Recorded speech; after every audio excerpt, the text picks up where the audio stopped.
Episode 28, The Ground They Kept, Bay Area. Stories from Memorial Day, Part 1 of 2. The Fog on the Grass. There is a cemetery at the western edge of the Presidio. Most people drive past it. The fog keeps it quiet. The headstones stand in rows the way soldiers stand, each one exactly like the next, each one entirely its own. On Memorial Day, volunteers place a small flag at every grave before the city wakes up. 30,000 flags in the grass. The mood is somber. Somber is what a room feels like after something irreversible has happened. Not loud grief, the quiet kind, the kind that settles. The Presidio Cemetery earns the word every morning it exists, and earns it doubly in late May. Standing at the edge of it, reading the years carved into stone: 1898, 1918, 1944, 1969, 2004, is a solemn act, and worth doing slowly. Some of the graves date to 1884. Men from the Indian Wars and the Civil War. Men who died before anyone alive today was born. And yet, here we are, still coming back, year after year, is a form of reverence. Reverence lives in the body. You slow your voice. You don't check your phone. You let the weight of the place land on you. You hold it there for a moment. You don't need to have known anyone here to feel it. You just need to understand what the flags are for. The USS San Francisco. There is a piece of a warship on a cliff at Land's End. It is the bridge section of the USS San Francisco, a heavy cruiser, CA-38, that fought in the Battle of Guadalcanal. On the night of November 12, 1942, the battle lasted 34 minutes. 83 sailors died and 105 were wounded. The admiral died on that bridge. The captain died on that bridge. The ship took 45 hits from Japanese guns and kept firing. Valor is the word for what it takes to stay at your station through that. From the Latin valere, to be strong, to be worth something. Valor is worth measured in courage. The same root gives us valiant, brave and noble. Valid, holding up under pressure. Value what a thing is worth. And prevalent, prevailing, holding its strength across time. On the night of November 12th, the men of the USS San Francisco were valiant. They held their value. The bridge section was brought to Land's End after the war and installed on the cliff. Above where the San Francisco Bay meets the Pacific, the city the ship was named for, visible across the water. Visitors can put their fingers into the bullet holes. The crew who survived were gallant enough to want those holes to stay. Gallant sits at the intersection of brave and beautiful. A gallant act is one done in a way worth remembering. Not just the endurance, but the bearing. The intrepid sailors of the USS San Francisco held their station. Through 34 minutes of close-range naval combat, they were gallant in how they fought, and gallant again in how they chose to be remembered. By a piece of battered steel on a cliff, visible to anyone willing to walk to the edge. They were steadfast to the last gun. Steadfast. Holding your post, not because leaving is impossible, but because leaving is unthinkable. The resolute crew of the USS San Francisco was steadfast, in exactly that sense. It's not pinned down, holding Decoration Day. Memorial Day began as Decoration Day. A practice started in 1868, 3 years after the Civil War ended. Veterans walked to cemeteries and placed flowers on graves. All the graves, not just the Union soldiers. All of them. The word for what they were doing is commemorate. Memorare, to bring to mind, gives us memory. A single mind remembering. Memoir, a private account of what was lived. Memorial, a shared public act of bringing to mind. Immemorial, so long ago, it can no longer be brought to mind at all. And commemorate, to bring to mind together in company. Those veterans in 1868 were doing something precise. They were converting private grief into collective memory. They were making it official. What they left behind is a legacy. Legacy is not the person. The person is gone. Legacy is the impression they left. A principle, a practice, a piece of battered ship's steel on a cliff above the Pacific. When we come to the cemetery on the last Monday in May, we are tending a legacy, keeping alive something that others made possible. At a cost they did not survive to see paid off. The ground that holds all of this becomes hallowed. Hallowed ground earns its name not from what is buried in it, but from what happens above it, the returning, the flags, the quiet reading of names. The Presidio Cemetery is hallowed. Land's End is hallowed. Both are dauntless in their way, weather-worn, folk-kept, still standing. To set a place apart intentionally, to say, this ground is for something, is to consecrate it. Consecrate is the active verb. Hallowed is the result. Some places are consecrated by ceremony, some by legislation, some by the stoic return of people who carry grief quietly and come back anyway. Every year, with flowers or flags or just their presence, every flag in the grass marks a sacrifice. Every sacrifice has a name, sometimes many names. Part 1 ends here at the fence of the cemetery, flags in the grass. Part 2 is about the men who were asked to fight for a country that had imprisoned their families, and who said yes. Word recap, Part 1, 15 words. Keep them close, somber, heavy and serious. The weight of something irreversible. Reverence, deep respect that lives in the body. Slowing down in the presence of something larger. Valor, great personal bravery in the face of danger. Gallant, brave and noble. Courage, carried with grace and dignity. Steadfast, firm and unwavering. Holding your position because it is unthinkable not to. Commemorate, to honor a memory through collective action. Legacy, what persists after someone is gone. What they handed down. Hallowed, made sacred through time and sacrifice and returning. Consecrate, to set apart deliberately as sacred. The active version of hallowed. Sacrifice, the giving up of something precious for something larger. +5 you already know. Solemn, intrepid, resolute, dauntless and stoic. Part 1 was about a cemetery, a warship, and the practice of coming back. Part 2 is about a group of men who had every reason not to fight for the United States and chose to fight anyway. Go for broke. On February 19th, 1942, 10 weeks after the attack on Pearl Harbor, President Franklin Roosevelt signed Executive Order 9066. It authorized the forced removal of anyone deemed a military threat from the West Coast. 120,000 people of Japanese ancestry were sent to internment camps. Internment, the state of being confined by government order, typically without trial or formal charge. Internment is what happens when the government decides that a category of people is a risk, not a person. A category, and acts on that judgment without individual evidence or due process. 2/3 of those interned were American citizens. They had been born here.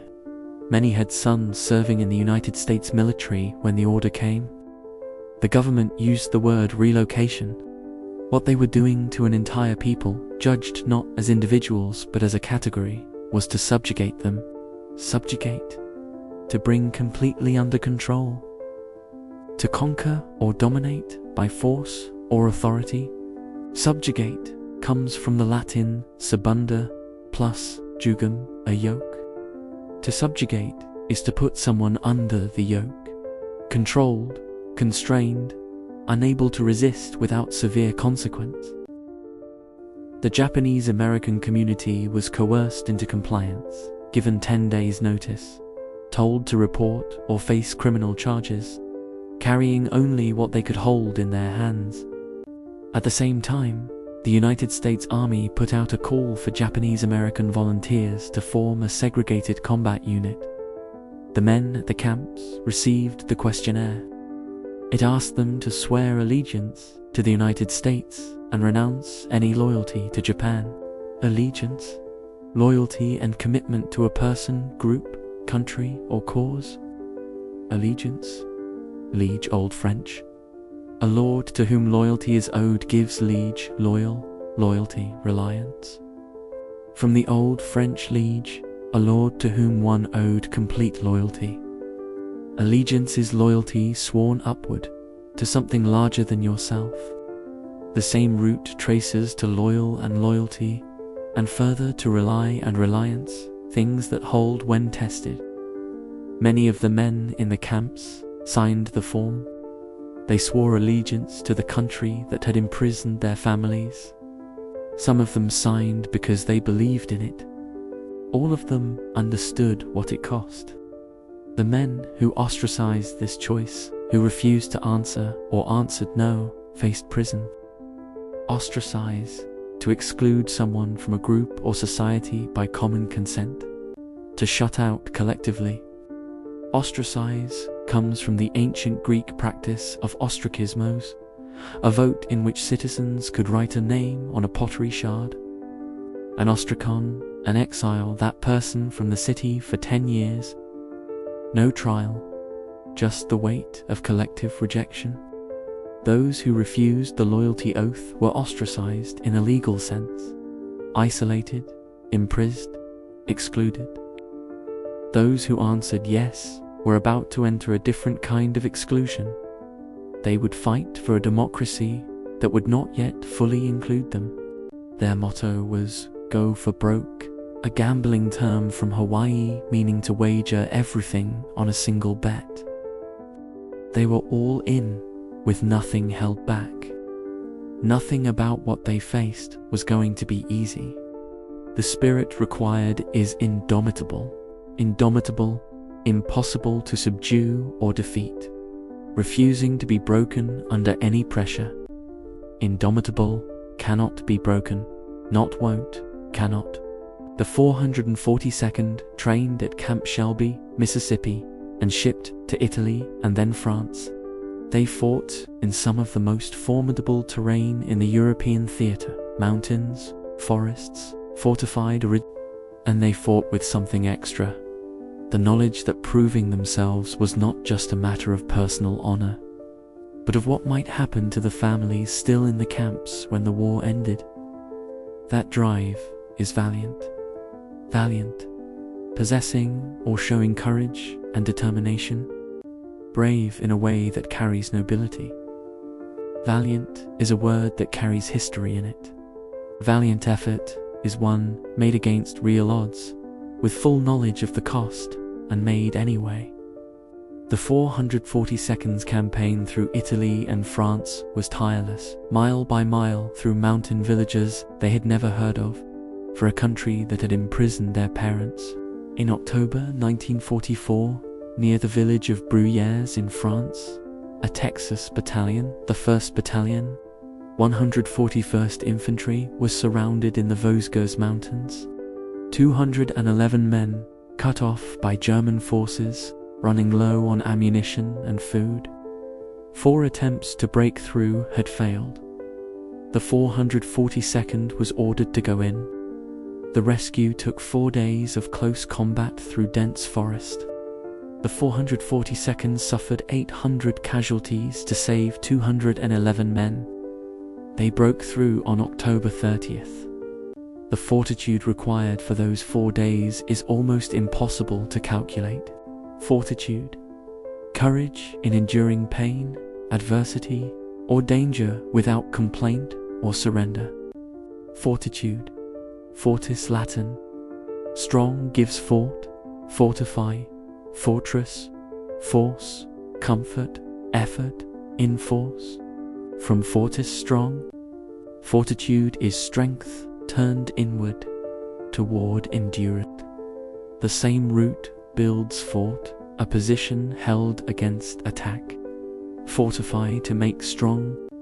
Fortress, a place of strength. Comfort, to strengthen someone alongside them. An effort, strength applied toward a purpose. The 442nd, in those 4 days in the Vosges, built a fortress from nothing but their own fortitude.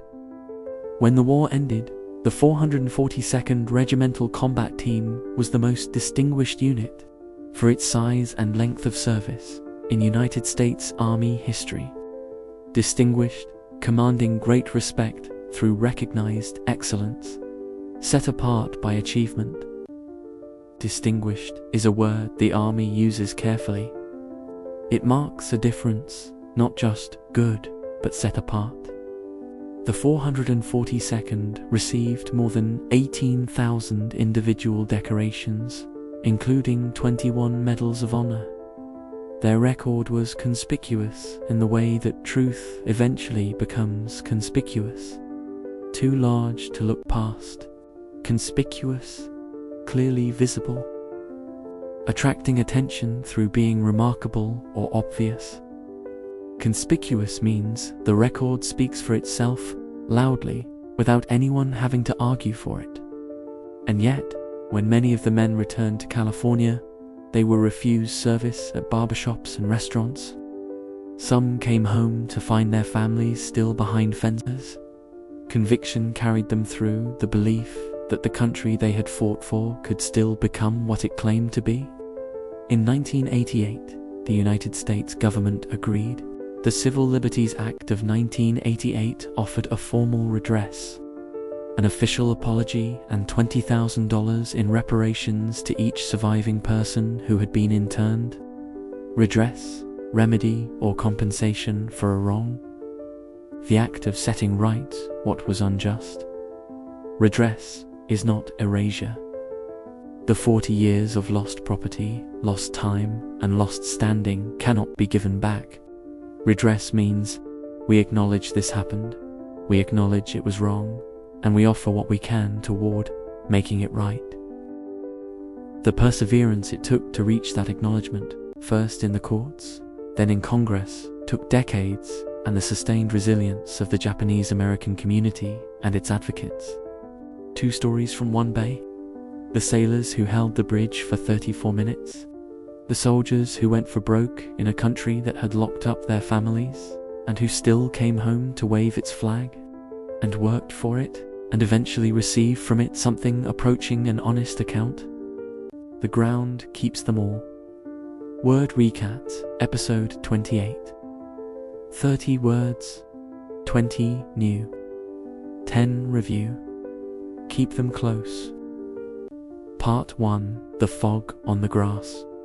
Somber, reverence, valor, gallant, steadfast, commemorate, legacy, hallowed, consecrate, sacrifice. Part, To go for broke. Internment, confinement by government order, without trial or charge. Subjugate, to bring completely under control, to put under the yoke. Allegiance, loyalty sworn to something larger than yourself. Ostracize, to exclude someone by collective rejection. Indomitable, impossible to subdue. Refusing to be broken. Valiant, brave in a way that carries nobility and dignity. Fortitude, enduring pain and adversity without surrender. distinguished, set apart by recognized excellence, commanding respect, conspicuous, clearly visible, too remarkable to look past, redress, remedy for a wrong, the act of making right what was unjust. +10, you already know, solemn, intrepid, resolute, dauntless, stoic, conviction, perseverance, resilient, coerce, and formidable.